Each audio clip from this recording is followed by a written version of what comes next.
very brief history about the kente fabric. I will show the material for the weaving. I will take you through all the weaving process, how to spin the thread, how to lay the warp, and then the actual weaving. Right now is a kente strip. And strip weaving has existed in West Africa since the 11th century. So this has been with us for quite a long time. Before the existence of this type of weaving, we were having an old one that I wanted to show you. Please, this is the cloth that before the 11th century. And let's look at this picture. After weaving this in those days, they used the finished product here to cover their nakedness. So when one of the Ashanti king realized that his people had knowledge about this very type of weaving, the then king selected those weavers and sent them to a village called Bontuku. Bontuku was a trading center near the present day La Côte d'Ivoire. The weavers went there to upgrade their knowledge about weaving. When they returned, they were in the king's palace, weaving only for the king. So in the olden days, kente was reserved only for the king. If you're not a king or a royal, you'll not be allowed to put on the cloth. But today, if you have your money to afford, you can buy any cloth that you want to buy. And kente is more than just a cloth.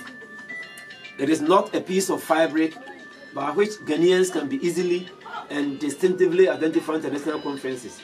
As I'm speaking, it's no more a reserve for the king. So the question is, what is kente? What does it mean? So I wanted to give you the significant meaning of the kente fabric. Before I'll do that, permit me to explain the word kente, K-E-N-T. What does that word mean? In the previous years, the moment you put on the cloth, you become gorgeous, like a peacock. I hope you know that bird. In the local dialect, gorgeous means contain. So kente is derived from the word gorgeous or contain. That is the literal meaning. Now, back to the significant meaning. Kente is a visual representation of history, philosophy, ethics, and said value, the powerful cultural symbol and a source of pride, both for Ghanaians in the African diaspora. So the cloth chronicles the local history, which reflects the cultural value of the people. It portrays our culture. It is a medium of communication. For example, if you want to carry a message without writing it or opening your mouth, you can do so by using the designs. So let's assume, if I love you and I feel shy to open my mouth verbally, I can just present to you a type of design. So the moment you see that particular design, it tells you that I love you. If I hate you, that same process. So we can communicate through the design. Let me explain this one. This design means the road to success is not a smooth way. It is a rough road. It is a zigzag, filled with obstacles, which can be surmounted only through constant toil. So to be able to succeed in life is not always a straight line. You have to struggle before you can succeed. In other words, no cross, no crown. That's the meaning of this very phrase. Kente designs and names are derived from philosophical concepts, oral literature, individual achievement, historical events, proverbs, human code of conduct, and some attribute of plant and animal life. That is how we get the names and also the design. Let me take it one by one. Historically, the first president of Ghana was Dr. Kwame Nkrumah. And Dr. Kwame Nkrumah married a very beautiful lady called Fatia from Egypt. The weavers wove this cloth and named after the president's wife. So we call this one Fatia. What does Fatia mean? Fatia was not a Ghanaian. Fatia was from Egypt. Yet she married the Ghanaian president. So this talk about avoiding discrimination, whether a Ghanaian, an American, whoever you are. We are one person with common destiny, no tribalism, no racism. That's the message this kente conveys. We can also name the cloth after wild animals like tiger, leopard, zebra, or eagle. You know, eagle is a very strong bird. An eagle has got focus. It has got binocular eye. So naming the cloth after an eagle means how strong, how focused our leaders are. Finally, we can also name the cloth after event for the new generation. Even as I'm speaking, we are planning to come up with a new design and name after the COVID, because it's something that has broken the entire world. So in the nutshell, we don't buy the cloth based on the beauty alone, but rather the message it conveys. Normally, we were using only the cotton for the weaving and nothing else. Even for the cotton, formerly, we were using our hand for the spinning. It was very tedious work. And nowadays, the demand for kente is very high. So you cannot rely on this primitive method. So after harvesting the cotton, it goes through some industrial process. are the two main machines that we use for the spinning. We call this skein winder, and this is the bobbin winder. So the first step, you stabilize the bobbin winder with your legs, and then holding the tray with the left hand side, then you wind it clockwise.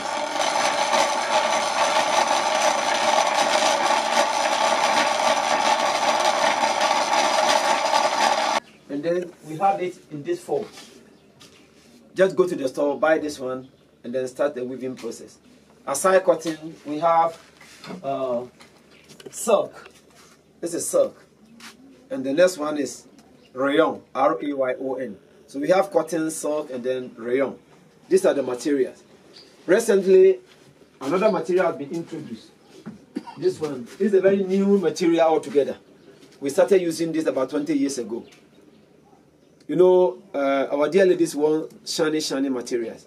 So we normally use that one to weave for them. So if you look at this, you see some shining effect over there. That is the material. The next stage is warp lane, W-A-R-P. Here we are going to have the base. Assuming you want to weave this fabric, you need red, you need wine, you need white on the spool. And then you move back and forth. To do the rare one, it's supposed to be 20 at a time. But I'm using only 3 as a demonstration. So let's see how we lay the warp.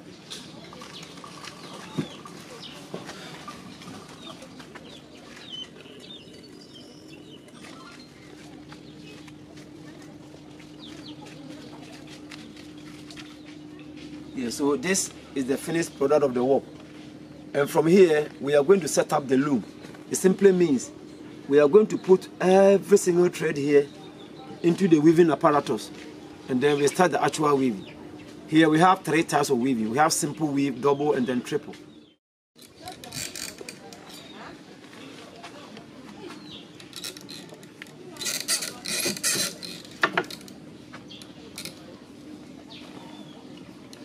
Yeah, please.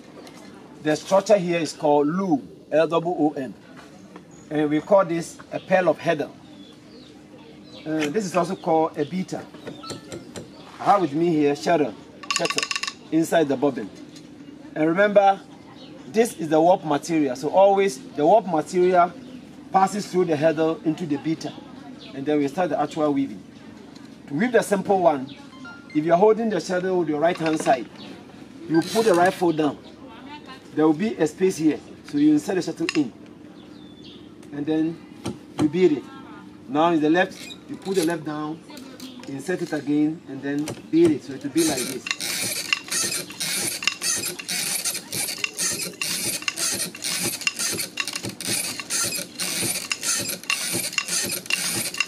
So this is the simple or the plain weave. For the simple or plain weave is plain, no design. Although you can change the color, it still remains plain weave.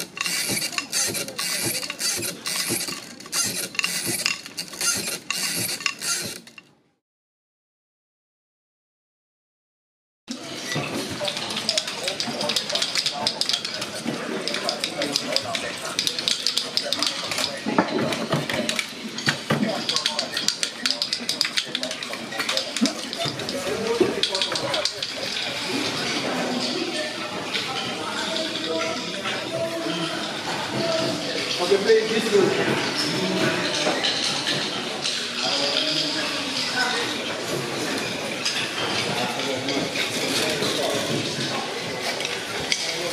Yeah, please. Now I have a question for you. Look at this. What type of weave is this one? The double? Double. Is that your final answer? Yeah, you're correct. It's double weave. Yeah, because you can see this is the base.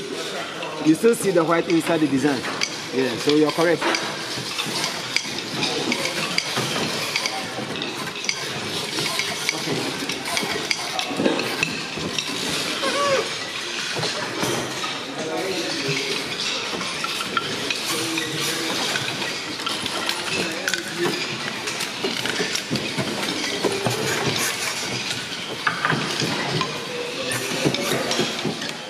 But here in the Ashanti region, women do not weave. The question is why? We have about 3 or 4 reasons. The first reason is superstition. The women themselves believe that the moment you stay on the loom, you never give birth to a child. So So that has been into their minds, and they don't want to weave. The next reason is this. We call this one breastfeeding. So let's assume you are weaving and you become pregnant. The breastfeeding here is going to have problem with the berry. The third reason, I told you earlier that in the olden days, kente was reserved only for the king.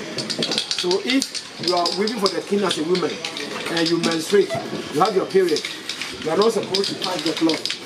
Because if you touch the cloth at that stage, according to their belief, you have defiled the cloth. And finally, in the local area, it is always the women that prepare food for that small family. So if the husband is weaving and the wife is also weaving at the same time, who is going to prepare food for the kids? So these are the reasons why women are not weaving here. But they play an important role. After the men have woven the cloth, women are the best sellers. They sell the finished product, and as a result of that, they have money, they control the market, they are the millionaires in the village. I hope I'm clear.